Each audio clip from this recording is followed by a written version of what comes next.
நாம் பாவிகளாக இருந்த போதே கிறிஸ்து நமக்காக தம் உயிரை கொடுத்தார். இவ்வாறு கடவுள் நம் மீது கொண்டுள்ள தம் அன்பை எடுத்து காட்டியுள்ளார். ரோமையர் 5:8 அமெரிக்க நாட்டினுடைய ஜனாதிபதியா இருந்தார் ஆபிரகாம் லிங்கன்.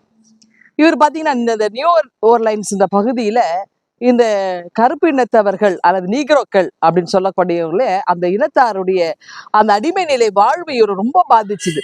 அப்போ அவர் என்ன செய்யறாருன்னா, ஒரு கட்டத்துல இவர் ஜனாதிபதி ஆன உடனே இவர் அவங்களை அந்த விடுதலை செய்வதற்கான எல்லா சட்டங்களையும் முதல் கையெழுத்துல போட்டு அவங்க விடுதலை செஞ்சுட்டார்.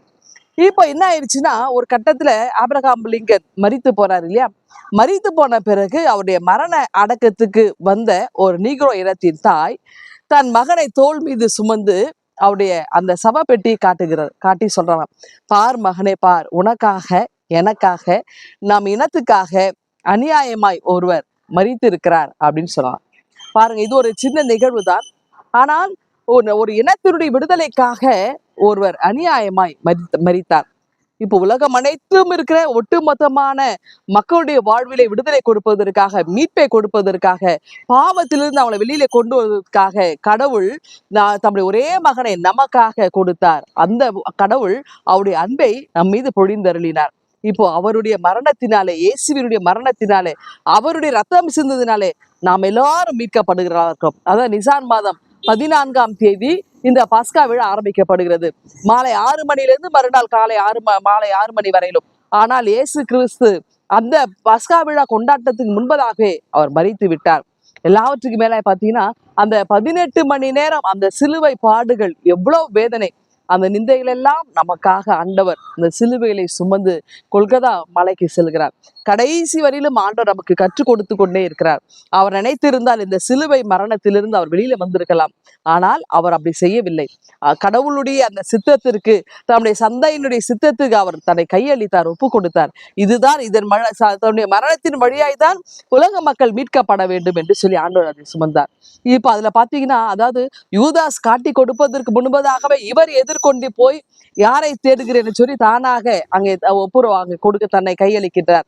அப்போ யாருக்கும் அந்த வாய்ப்பு கொடுக்கல, தானாக வலிந்து சென்று ஆண்டவர் அன்றைக்கு ரோம வீரருடைய கரங்களிலே தம்மை அர்ப்பணித்தார். அது மட்டுமில்லை, ஒவ்வொன்றையும் நாம் பார்த்தோம் என்று சொன்னால் ஆண்டவர் தானாக இதை செயல்படுத்துகின்றார். பிதாவினுடைய சித்தத்தை பூமியில நிலைநாட்டுகிறார். சிலுவையில மொழிந்த அவருடைய அந்த 7 வார்த்தைகள் என்பது ஒருவேளை இது நீண்ட அருளுரைகளாக ஒவ்வொரு வருஷமும் நம்ம இதை குறித்து தியானித்து வருகிறோம்.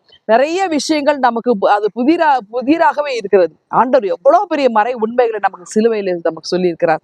இன்னொன்று, அதுல பாத்தீங்கன்னா முதல் 3 அது கடவுளிடம் பேசுகின்றார். அடுத்ததாக மனிதர்களுக்காக ஒரு 3 வார்த்தையை பேசினார். தனக்காக ஒன்று மட்டும் தாகமா இருக்கிறேன் என்று மட்டும் நம்ம ஆண்டவர் நம்ம எடுத்து அவருக்காக பேசுகின்றார். அதை கூட நம்ம பல நேரங்களில் தவறாக சொல்லிவிடுவோம். என்ன தாகமா இருக்கிறார்? ஆத்தும தாகமா? இல்லை, நிச்சயமாக ஆண்டவர் ஒரு மனிதனாக இருந்து மரித்தார், அடிக்கப்பட்டார், நொறுக்கப்பட்டார், ரத்தம் சிந்தினார். அப்ப மனிதனாக இருந்த ஆண்டவர் எல்லாவற்றையும் அவர் பண்ணார். அப்போ நிஜமாகவே அவருக்கு உடலிலே நீர்வேட்கை இருந்திருக்கிறது, தாகம் இருந்திருக்கிறது. அப்படி இதெல்லாம் நாம் சிந்தனை செய்து ஒரு மனிதனாக அவர் மரித்ததை நாம் அந்த இடத்துல சொல்ல வேண்டும். அங்க இறைத்தன்மை அல்ல. ஒரு மனிதன் எப்படியெல்லாம் துன்புற வேண்டும் அத்தனையும் அவமானங்களையும் ஆண்டவர் சுமந்தார். இயேசு நமக்காக அங்க பாடுகளை பட்டார். ஆகவே நாமும் ஆண்டவருடைய கரங்களிலே இந்த புனித வெள்ளியை நாம் கொடுப்போம். ஒவ்வொரு வருஷமும் நம் வாழ்க்கையில் இதுல எந்த காலங்கள் போகிறது. ஒருவேளை அந்த பழைய மாற்றத்திலே பழைய மனிதராகவே நாம் இருக்கிறோம் என்று சொன்னால் நமக்குள்ளாய் ஒரு மாற்றம் ஆண்டவர் நம்ம எடுத்து எதிர்பார்க்கிறார். நம்மை கையளிப்போமா?